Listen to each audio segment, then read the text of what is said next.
네, 오늘 본문 히브리서 2장 1절에서 9절이고요. 먼저 4절까지 교독합니다. 그러므로 우리는 들은 것에 더욱 유념함으로 우리가 흘러 떠내려가지 않도록 함이 마땅하니라.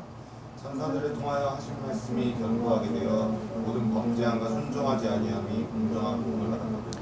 우리가 이같이 큰 구원을 등한히 여기면 어찌 그 보응을 피하리요. 이 구원은 처음에 주로 말씀하신 바요, 들은 자들이 우리에게 확증한 바니 하나님도 표적들과 기사들과 여러 가지 능력과 및 자기의 뜻을 따라 성령이 나누어 주신 것으로서 그들과 함께 증언하셨습니다. 네, 아멘. 자, 우리가 들은 게 뭐죠? 여기서 우리가 들은 게 복음이에요. 예, 복음이고 흘려 떠내려가지 않도록 하기 위해서 붙잡아야 될 것도 뭐죠? 예, 이것도 복음이죠. 예. 그러면 이제 천사들을 통하여 하신 말씀은 뭐죠? 뭐죠? 예? 네. 뭐죠? 틀렸거든요. 그 앞에 내용이 나오잖아요. 천사들보다 예수님께서 높으시다. 그러니까 천사들은 율법을 줬고, 그죠? 예, 모세를 통해 율법을 줬고, 예, 예수님은 복음을 주셨죠. 그러니까 예수님이 천사보다 뛰어나다. 이런 얘기를 한 이유는 율법과 복음을 얘기를 또 하려고 하는 거예요. 예, 바울은 아닌 것 같은데 바울과 또 비슷한 얘기를 하고 있어요. 자, 그래서 율법도 율법을 등한시 여기는 자들을 그 약속에 따라 확실하게 심판의 보응을 받게 했는데, 하나님의 아들이신 그리스도의 복음을 통한 더 큰 구원을 등한시하면 더 큰 심판을 받지 않겠는가, 이런 말씀을 하는 거예요.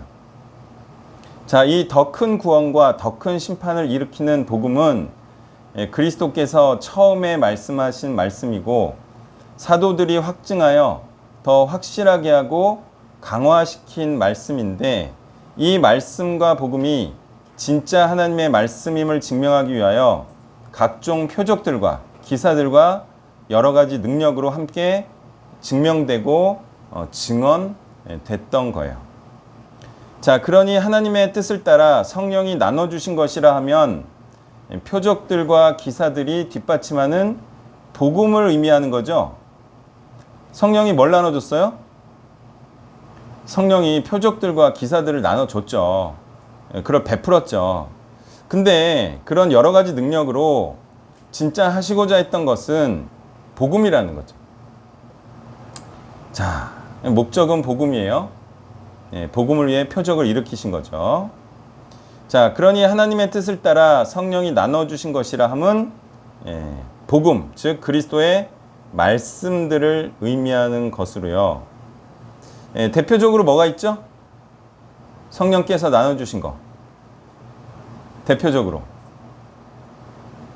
복음을 의미하는 무엇과 무엇이 있죠? 사람들이 그렇게 좋아하는 방언과 예언들이 있죠. 자, 이 방언과 예언이 의미하는 바가 뭐예요? 그것이 바로 우리가 보고 있는 하나님의 말씀이자 그리스도의 가르침이자 히브리서와 같은 신약 성경들을 의미하는 거죠. 아니, 왜 다 아는데 방언을 자꾸 말하고 방언을 말하려고 하고 그러냐 이거예요. 몰라서 그렇죠? 하나님의 말씀을 모르면 자꾸 방언하고 싶고 또 예언하고 싶고, 근데 그게 말씀인데요, 뭐.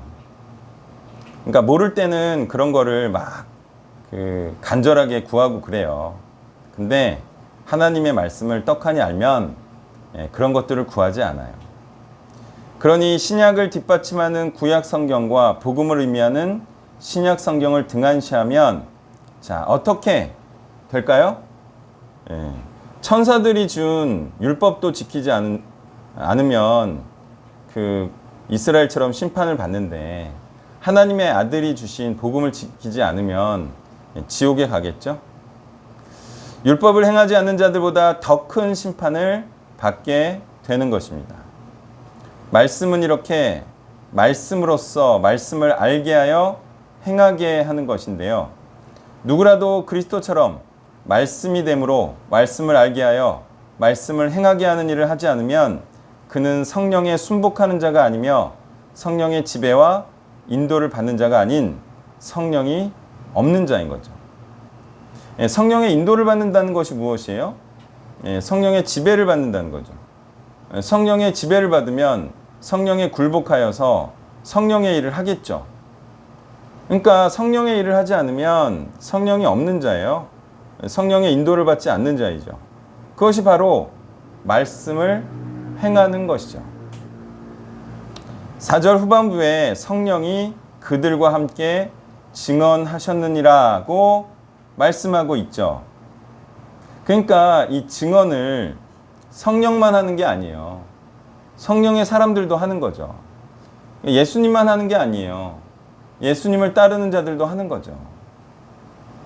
그랜드 주석에도 구약에서는 하나님의 특별한 소명을 받은 사람들에게나 일시적으로 성령이 주어졌지만 신약에서 특히 오순절 성령 강림 이후에는 예수 그리스도를 믿는 모든 사람에게 공히 성령이 하나님의 은사로 주어졌다라고 말하고 있습니다.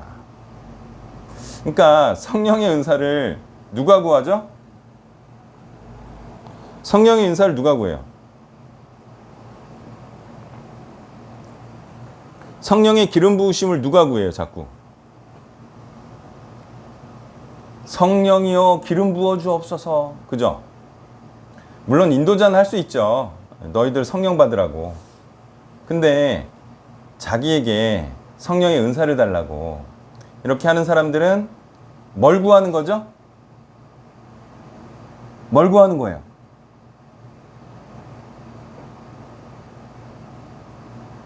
사실 복음을 구하는 거죠. 왜? 복음이 없으니까. 복음이 있는 자는 성령이 있잖아요. 성령이 있다는 것은 성령의 은사를 받았다는 거죠. 그렇죠. 그러니까 구원이 없는 사람들이 자꾸 구원을 바라는 건데, 물론 구원이 있으면서 구원을 바랄 수는 있죠. 그것은 계속해서 사람들을 구원하기 위한 자신의 구원을 의미하겠죠. 근데 말씀이 없이 구원을 구하는 경우는 그거는 복음이 없고 그 사람에게 구원이 없다는 것을 의미해요. 성령과 함께 복음을 증언하지 않는 자들은 모두 구약 때의 심판보다 더 큰 심판을 받을 자들인 것입니다. 성령의 은사가 없어서 성령을 나눠주지 못해, 복음을 나눠주지 못해. 그게 지옥 갈 자라는 거예요. 5절에서 9절을 교독합니다. 하나님이 우리가 말하는 바 장차 올 세상을 천사들에게 복종하게 하심이 아니니라. 그러나 누군가가 어디에서 증언하여 이르되 사람이 무엇이기에 주께서 그를 생각하시며 인자가 무엇이기에 주께서 그를 돌보시나이까. 그를 잠시 동안 천사보다 못하게 하시며 영광과 존귀로 관을 씌우시며 만물을 그 발 아래 복종하게 하셨느니라 하였으니 만물로 그에게 복종하게 하셨은즉 복종하지 않은 것이 하나도 없어야겠으나 지금 우리가 만물이 아직 그에게 복종하고 있는 것을 보리라. 오직 우리가 천사들보다 잠시 동안 못하게 하심을 입은 자 곧 죽음의 고난 받으심으로 말미암아 영광과 존귀로 관을 쓰신 예수를 보니 이를 행하심은 하나님의 은혜로 말미암아 모든 사람 위하여 죽음을 맛보려 하심이라. 아멘. 자, 복음이 말하는 것을 보면 율법을 지키라고 말하는 것이 아니고 그리스도를 영광되게 하는 그리스도께 복종을 말하고 있다는 거예요. 복음이란 무엇이냐? 그리스도께 복종하라. 이런 내용이라는 거죠. 하나님의 말씀이 이와 같이 그리스도께 복종하라는 것이기에 마땅히 모든 만물이 그리스도의 복음을 위한 것들이 되어야 하는 것이 맞지만 복종하지 않는 사람들과 그들의 소유물들은 복종하고 있지 않고 있고 그런 자들에 의해 만물을 하나님께 드리려 하신 그리스도께서 죽음의 고난을 받으시고 죽음을 당하셨다는 거예요. 그러니까 복종하지 않는 자들은 그리스도께 복종하라 그러면 자꾸 어떤 기분이 들어요? 자, 하나님께 막 드리라. 에? 하나님께 너의 모든 것을 드려라. 그러면 드리려 하지 않는 자들에게는 자꾸 무슨 기분이 들어요? 아니, 목사가 전 재산을 교회 헌금해라. 그럼 무슨 느낌이 들어요? 안 드리려는 사람은? 에? 무슨 느낌이 들어요? 드리고 싶지 않은 사람에게는.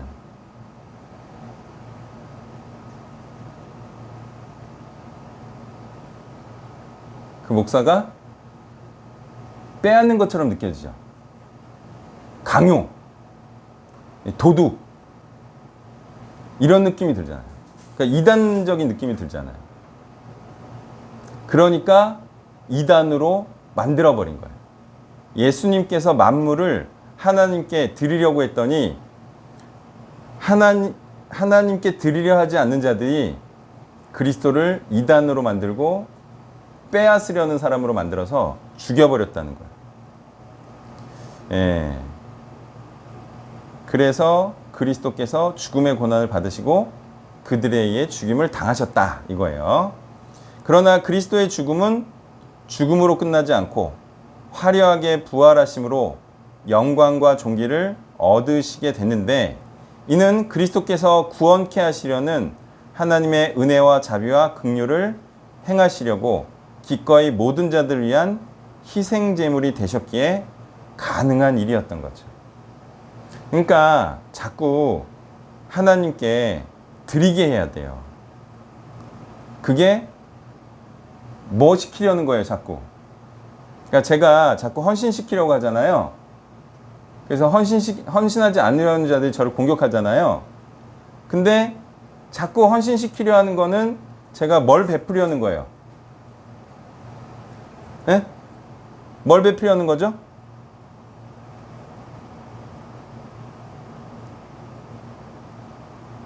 구절. 뭘 베풀려는 거죠?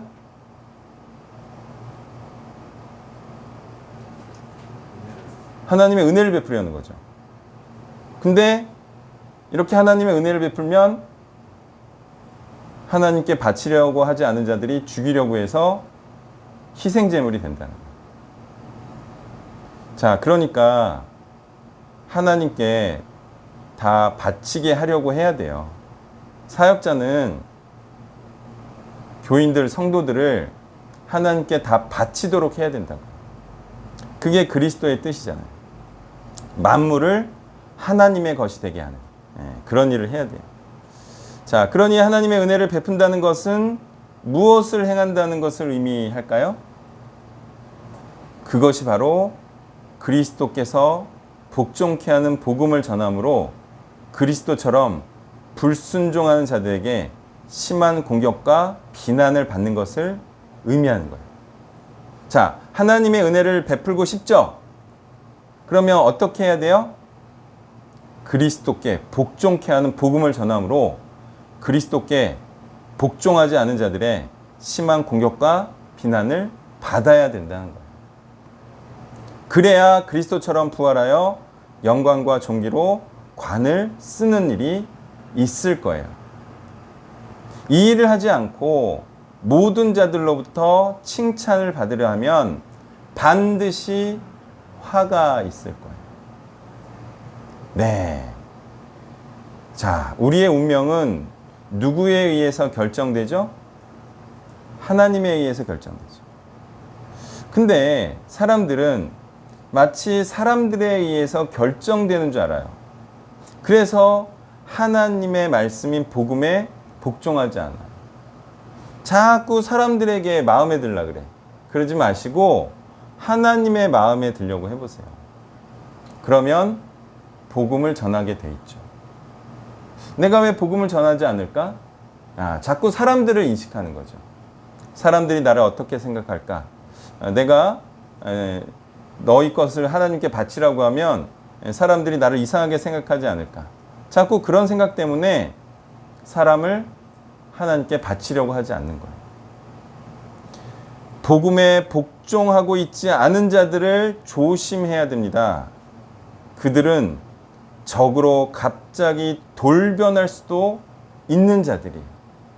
헌신을 강조할수록, 희생을 강요할수록 뒤로 움츠리는 자들이 있죠. 그런 자들을 조심해야 돼요. 그런 자들은 순식간에 없어집니다. 또는 순식간에 배신합니다. 예. 헌신을 강조할수록 좋아하는 자들, 예. 그런 자들을 양육하고 그런 자들과 함께 해야 됩니다. 말씀을 정리하면요, 복음을 위해 자신의 모든 것을 드리고 있는 자들만이 구원을 받는 거죠. 그러니까 예수님의 모든 말씀에 순종해야 되는데, 예, 먼저 그 나라와 의를 구하라. 그러면 그거에 복종해야 돼요, 안 해야 돼요? 그거 안 하면 불순종이죠? 너희의 힘과 뜻과 목숨을 다하여서 하나님의 뜻을 다하라. 하나님의 나라를 위해서 살라. 이러면 해야 돼요, 안 해야 돼요? 해야 되죠. 그런 거 안 하면 불순종이 된다니까요. 예. 자, 이런 말씀을 반드시 기억하고 우리가 그리스도처럼 그리스도의 복음에 복종하고 복음을 위해 살다가 죽고 그리고 부활하시는 분들이 되시기를 바랍니다. 이 땅에서의 낮아짐과 불순종하는 사람들로부터의 공격과 비난을 감내하려 하지 않으면 성경대로 복음을 전하지 않을 것입니다. 여러분, 죽음을 두려워하지 말아보세요. 네? 죽음을 두려워하지 않는다는 게 무엇일까요? 어떻게 사는 게 죽음을 두려워하지 않죠?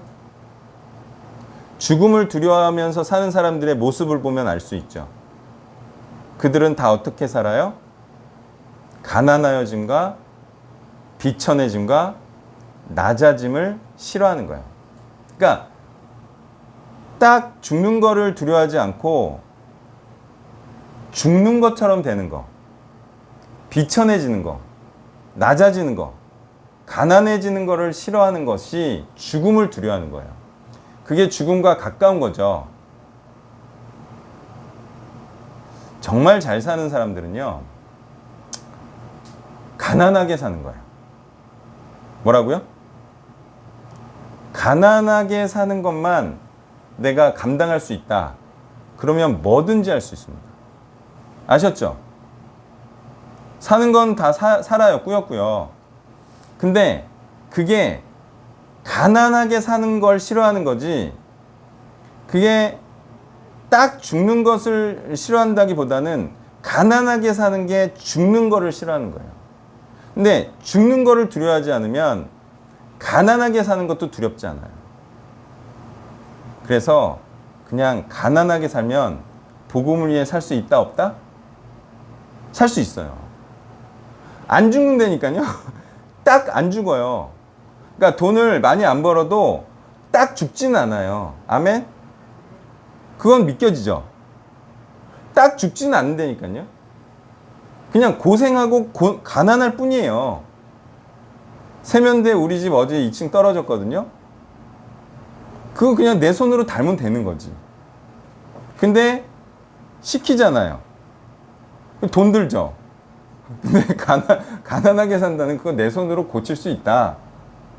그래가지고 수리업체 찾다가 내가 그냥 수리하는 것 좀 가르쳐 주세요 이렇게 했어요. 그런 거 할 줄 알면은 무서울 게 없어요. 그래요, 안 그래요? 저기 어디 집 하나, 폐가 하나 사다가 그거 인테리어 다 하고 내가 공사해봐요. 어떨 것 같아요? 그럼 부자 돼요. 그러니까 그런 것만 해도 충분히 먹고 살 수가 있어요.